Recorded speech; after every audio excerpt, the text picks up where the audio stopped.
Voice of Nick show. We're doing more of our Posthomerica artwork. Last episode we finished the one where they're sailing back to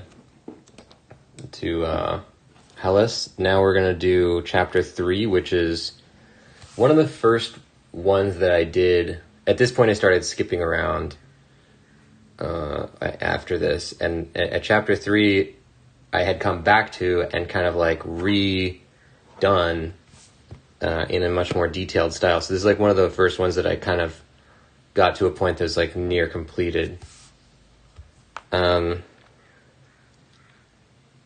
I don't think we need to redo any of the line art. We might take a quick look around and just, kind of proofread and check. All the borders look really good. This was a border design that I actually took inspiration from when I was in at a bed and breakfast, and they had a great Greek ceiling, really, Greek pattern on the and I took a photo of it and used that as inspiration for this picture. So it's kind of nice to have a little bit of vacation inspiration in there. I love that names being on there for this picture. I think I don't want to do it across the board, but I like it being in this one. So first I just want to check. Okay, good. Yep. Has all the resolution we need. I want to do something with the names though, which is, there we go.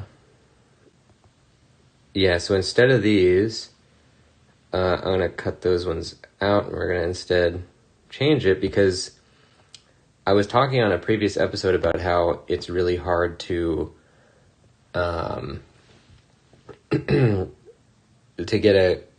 translate names or words into ancient Greek or classical ancient Greek, which is different than regular Greek. There's no like translation software or anything, and you could check a dictionary, but it won't have it. I want it in all caps like they used to do it on the pottery, but you can only really find initial caps and then lowercase for the rest of the words. So I didn't have a great way to do it. These names that I had originally written down there, those were in regular Greek, which I just think is, usually it is AIAS sitting here, and he's playing a game. I made it like a dice game, but I don't think it's specified what it is. And Achilles is sitting here, but since in this chapter Achilles is killed, it's sort of like hearkening back to that, like AIAS went. It describes it in this chapter that he goes back to Achilles' tent and he like gets really sad, and I sort of interpret that as he goes back to where their dice game was that they were playing, and he just sits there and cries. So what we're going to do, because the names are actually written out on those pictures, we're actually just going to use those names. So AIAS is how it would be spelled in like regular Greek, but it's in ancient or classical Greek, it's actually spelled Iantos. I don't know how you'd pronounce it, but that's how you'd pronounce it in English, I guess. Aiantos, it looks like. So I'm just going to kind of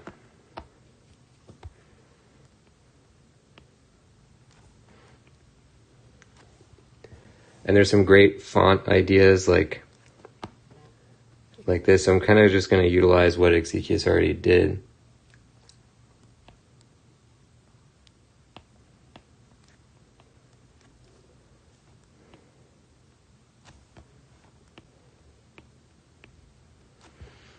And there's never like a really kind of,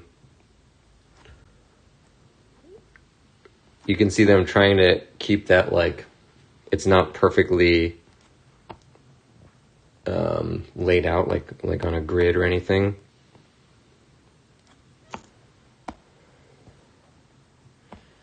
So we'll take this. Uh-oh.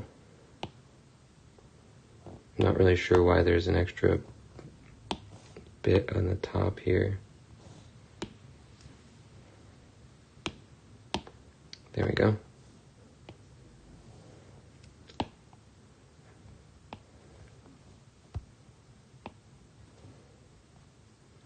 So we could put that here. Or we could put it a little bit more... I had them next to the chairs that they're sitting in. In the other picture, it's kind of above his head. But I think it's a little too obvious there. I like it kind of like on his back like this. It's kind of nice. And hopefully with the background, we're going to create a background that's not so one color, so it'll be a little easier to do. So now we're going to do the next name, which will be Achilles. And this one's written as Axileos. Achilles. I don't know if that's how you pronounce it again, but that's what we got. So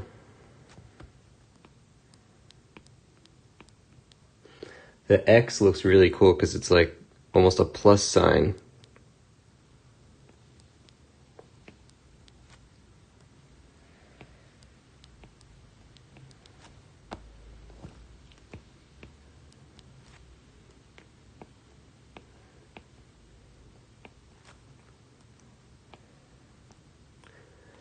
And yeah, my original thing was that I wanted to do this for every picture, but I eventually realized like it's too much of a crutch if we just do that for every picture. I think it's nice if we just have it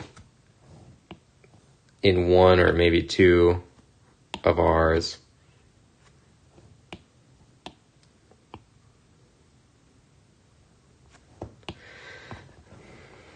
So yeah, we can have his name here.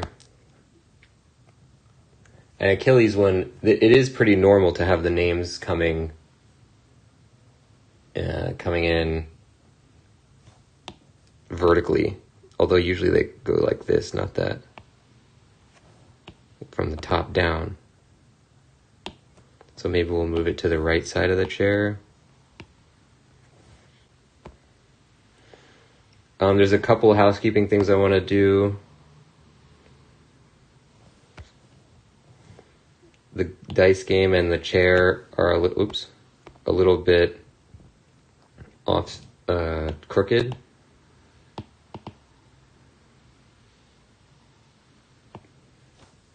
So let's just fix that.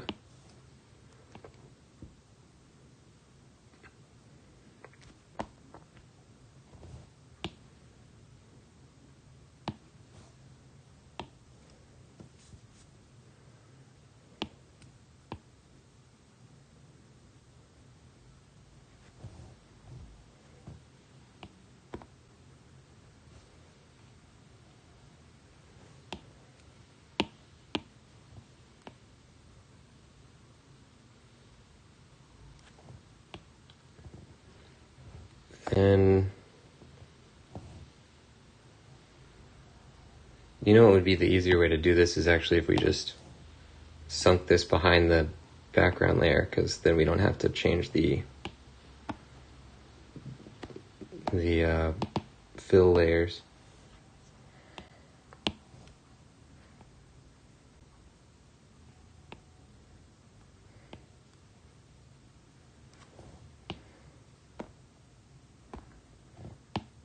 Okay, and then this, so we're going to do our idea. We're going to just, oh wait, we can affect this entire thing. I didn't know we could do that. Yeah, that's better. That was bugging me that was like crooked. I like the look of the palm tree. This one we had some cool sort of extra little colors added, which I think we're going to mostly achieve by letting the thing see through into the background, but it's nice that we added them on top as well.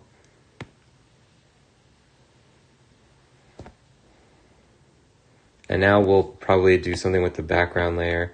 Let's put these into a group.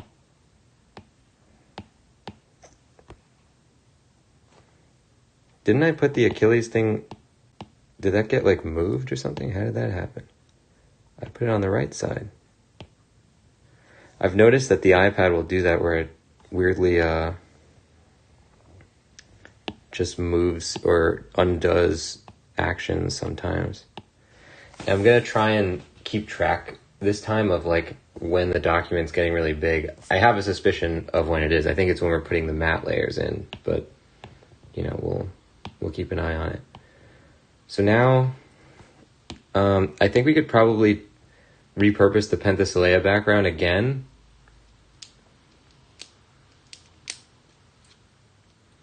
I would like to at least just see it. Although it might be a good idea to do something else, not just do the same thing again. Yeah, you know what? Let's do it from scratch. This actual piece is really interesting because it has a lot of, I don't know if it's damage or it has to be damage to the original item. So it creates this really interesting texture. So if we're going to make a base color, it would be like an orange, I guess.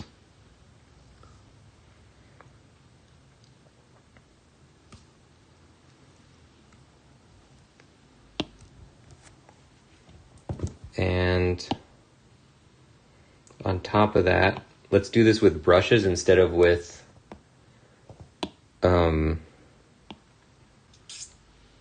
mattes, and maybe that'll make it a little bit more feasible of a document size.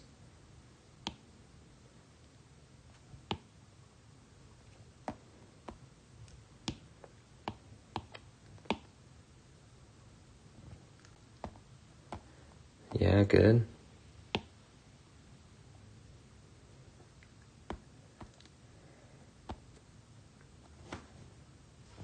Let's make this like really big.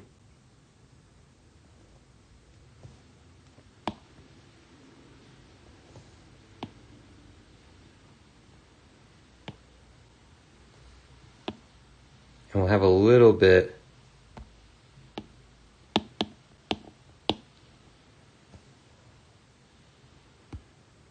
no, you gotta make it less ink, I guess.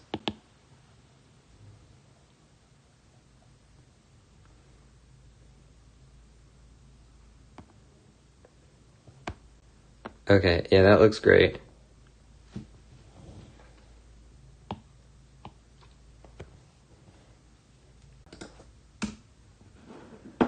And then let's take a look at this. Yeah, so we got that. Now let's go maybe under these.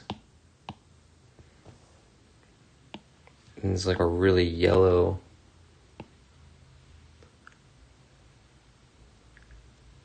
layer.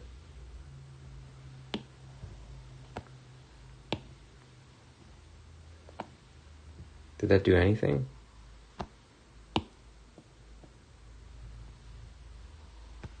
Oh yeah, but it's okay. It's color theory at work. Very hard to see that kind of a layer. Yeah, that's coming through. Okay. It can be very difficult to sort of like properly gauge colors when you're looking at like a palette, because once you put it on the page, it has a totally different effect than you might have expected.